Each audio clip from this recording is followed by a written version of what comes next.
오후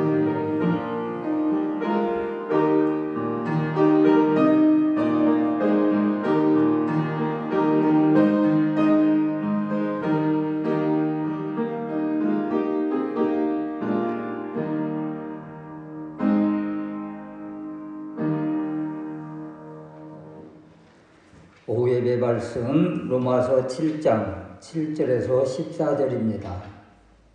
그런즉 우리가 무슨 말을 하리요? 율법이 죄냐? 그럴 수 없느니라. 율법으로 말미암지 않고는 내가 죄를 알지 못하였으니 곧 율법이 탐내지 말라 하지 아니하였더라면 내가 탐심을 알지 못하였으리라. 그러나 죄가 기회를 타서 계명으로 말미암아 내 속에서 온갖 탐심을 이루었나니 이는 율법이 없으면 죄가 죽은 것이니라. 전에 율법을 깨닫지 못했을 때에는 내가 살았더니 계명이 이르매 죄는 살아나고 나는 죽었도다. 생명에 이르게 할 그 계명이 내게 대하여 도리어 사망에 이르게 하는 것이 되었도다. 죄가 기회를 타서 계명으로 말미암아 나를 속이고 그것으로 나를 죽였는지라. 이로 보건대 율법은 거룩하고 계명도 거룩하고 의로우며 선하도다. 그런즉 선한 것이 내게 사망이 되었느냐? 그럴 수 없느니라. 오직 죄가 죄로 드러나기 위하여 선한 그것으로 말미암아 나를 죽게 만들었으니 이는 계명으로 말미암아 죄로 심히 죄되게 하려 함이라. 아멘. 로마서 7장 7절에서 13절 말씀까지 율법과 죄의 관계에 대해서 말씀을 드리려고 합니다. 기독교 신앙에서 가장 오해받기 쉬운 주제 중 하나가 바로 이 율법인 거예요. 어떤 사람은 율법을 지켜야 구원을 받는다 이렇게 말하기도 하고, 또 어떤 사람은 은혜를 바라며 율법을 아주 무의미한 것으로 이렇게 폐기되어야 될 것으로 여기는 경우가 있습니다. 그러나 사도 바울은 오늘 로마서 7장에서 율법을 폐기하지도 그리고 또 절대화하지도 않습니다. 그런 율법을 이제 율법의 기능과 역할에 대해서 이야기를 하면서 인간의 죄성을 드러나게 하는 것이 바로 율법인 것이고, 그러므로 율법으로 살 수 없는, 율법으로 구원받을 수 없어 이제 예수 그리스도가 더 필요하다고 고백하게 하는 것이 바로 율법이다 이런 것이죠. 그래서 첫 번째 우리가 생각해 볼 말씀은 율법에 대해서 죽었다. 우리가 계속적으로 죄에 대해서 죽고 율법에 대해서 죽었다 이런 말을 합니다. 이것은 단순히 율법을 지키지 않아도 된다 이런 말이 아니라 우리의 신분이 바뀌었다는 것을 계속적으로 이야기하는 거예요. 율법 아래 사느냐 아니면 은혜 아래 사느냐, 예수 그리스도와 함께 사느냐 아니면 죄가 이끄는 대로 나아가서 결국 율법의 정죄를 받을 것이냐, 이 두 가지 길에서 계속적으로 예수님 안에 그리고 은혜 아래 하나님 사랑 안에 거하라고 계속 주시는 메시지다 이런 것이죠. 그래서 율법 아래 있던 우리가 이제는 그리스도 안에 있는 존재로 옮겨졌다. 계속 반복적으로 주시는 메시지예요. 우리가 어디에 있는가, 이렇게 신분이 바뀌었다고 계속 이야기를 해도 우리의 육신은 그대로 있고 우리의 마음도 그대로 있고 율법도 살아있고, 그러니까 그냥 우리의 정체성이 무엇인지를 자꾸 혼돈하고 있다. 그래서 사도 바울도 반복적으로 계속 우리에게 주시는 메시지, 그것은 율법 아래 있는 것이 아니라 그리스도 안에 있는 존재다 이렇게 선언해 주고 있는 것입니다. 그러므로 우리는 그리스도의 죽음에 연합한 존재가 되었잖아요. 그리스도의 죽음과 같이 연합한 존재가 되어서 그리스도 안에서 우리도 죽었다. 이 이야기는 율법에 대해서 죽었다는 그런 의미인 거예요. 그래서 율법의 정죄, 율법의 기능, 여기로부터 우리는 벗어난 존재가 되어서 율법의 통치를 받지 않는다. 이렇게 계속 선언하고 있는 것입니다. 그래서 율법의 아래 있는 것이 아닌 예수 그리스도 안에 있다는 것을 날마다 고백하고 선언해야 되겠다. 두 번째 우리가 살펴볼 말씀은 그렇다면 율법은 죄인가? 이런 거예요. 율법이 죄인가? 7절 말씀에 보면 그런즉 우리가 무슨 말을 하리요? 율법이 죄냐? 그러잖아요. 율법이 죄냐? 절대 결코 그렇지 않다. 이렇게 또 선언하잖아요. 왜냐하면 율법은 하나님의 거룩한 성품이 반영되어 있습니다. 그래서 율법 자체는 거룩하고 의롭고 선하다. 12절 말씀처럼 율법은 거룩하고 계명도 거룩하고 의로우며 선하도다. 율법이 죄가 아니라는 거죠. 다만 율법의 기능이 어떠한가? 죄를 드러나게 하는 거예요. 율법이 있으므로 죄가 죄로 드러나는 것이다. 그래서 율법은 우리 사람 내면에 있던 숨겨진 죄까지 다 드러나게 합니다. 바울이 탐내지 말라 이런 계명을 예로 드는 것은 탐내는 것이 어디에 있어요? 우리의 외적인 행동이 아닌 마음속에 있는 거잖아요. 욕심, 탐심 이런 것들은 마음속에 내면에 있는 이런 것들인데 이런 것들까지 드러나는 것을 통해서 율법은 우리 외적인 행위뿐만 아니라 우리 마음의 상태까지도 조명한다. 율법은 죄를 깨닫게 하고 우리 내 안에 있는 죄까지 드러나게 한다. 이것이 바로 율법의 기능이라는 거예요.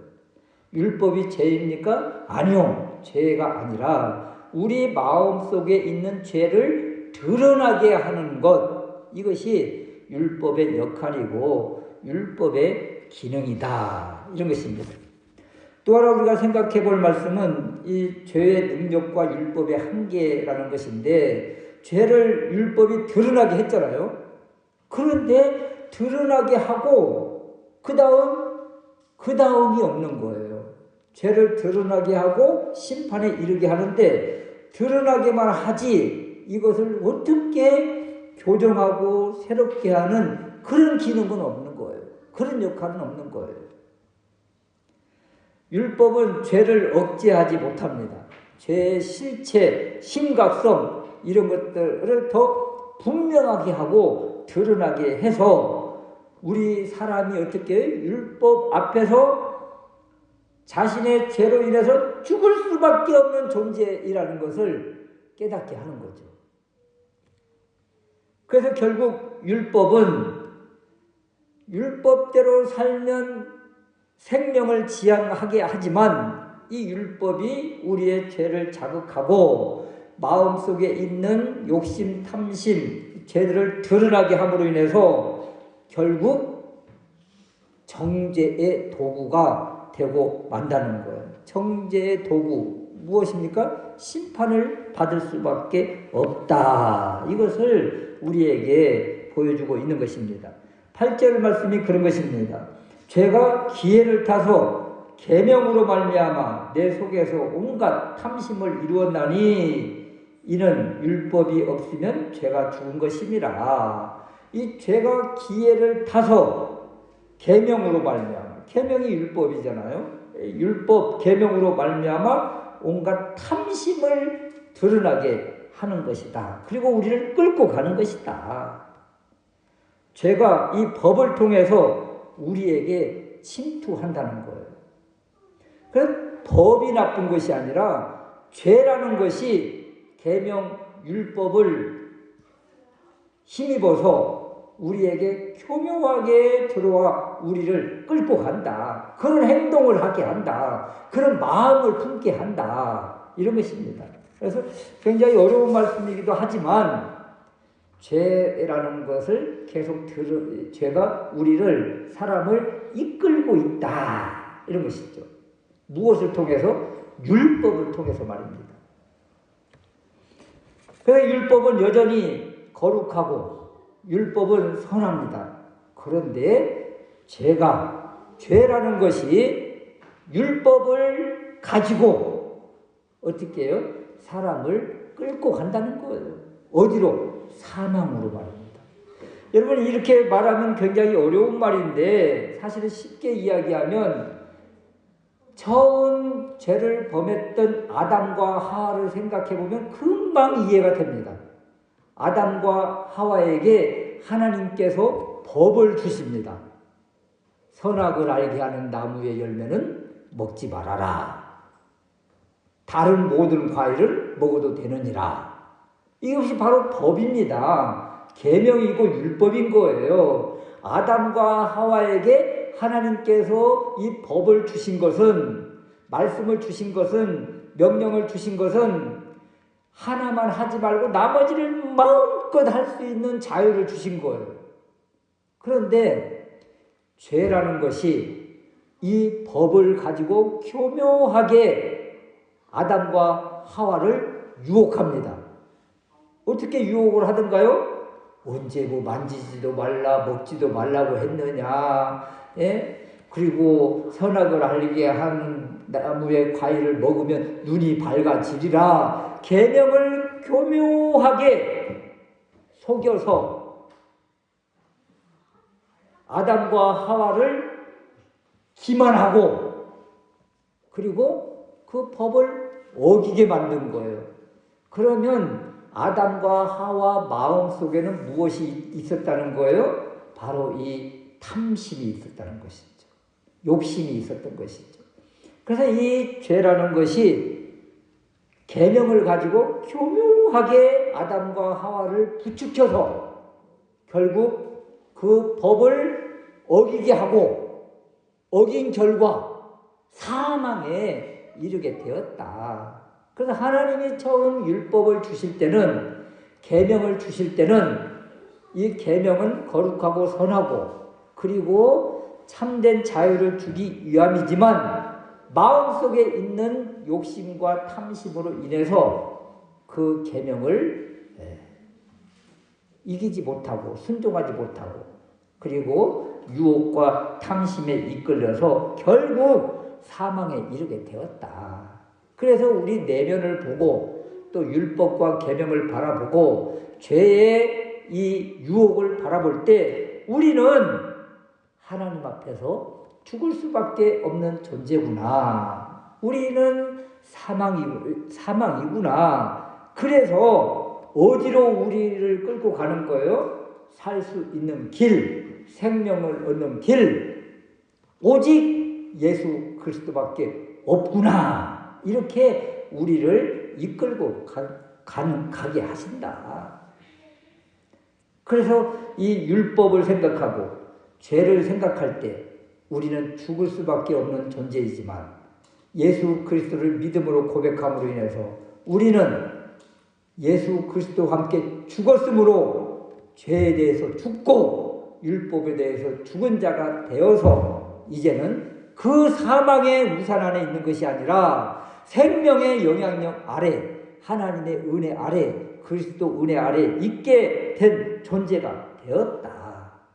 우리의 마음은 여전히 부패하고 우리의 마음속에는 여전히 욕심과 탐심이 있지만 이 주님 안에서 죽고 살았다는 이것을 우리가 있는 그 즉시 죄는 발동을 하고 그리고 우리의 욕심과 탐욕을 부추겨서 결국 넘어지게 하는 것입니다. 그래서 죄가 기회를 탄다고 그러잖아요. 죄에게 기회를 주면 안 된다는 거예요. 이 틈을 주면 안 된다는 거예요. 틈을 주지 않고 기회를 주지 않는 방법, 그 하나가 무엇인가 하면 예수 그리스도를 다 고백하고 예수 안에 죽고 예수님과 함께 산 존재, 십자가가 바로 먼 과거에 옛날에 있었던 것이 아니라 오늘날 나에게 있다는 것을 날마다 날마다 고백하는 것. 그러면 죄가 우리를 유혹할 수 없게 된다. 죄가 들어올 수 있는 틈을 막아버리는 것이라. 그래서 날마다 주님 안에 있음을, 주님과 함께 있음을 고백하면서 죄에게 기회를 주지 말고 오히려 우리의 이 마음과 뜻과 정성을 하나님께 돌려드려서 하나님께 영광을 돌려드리는, 하나님이 원하시는 열매를 드리는 우리가 될 수 있으시기를 주님의 이름으로 축원합니다.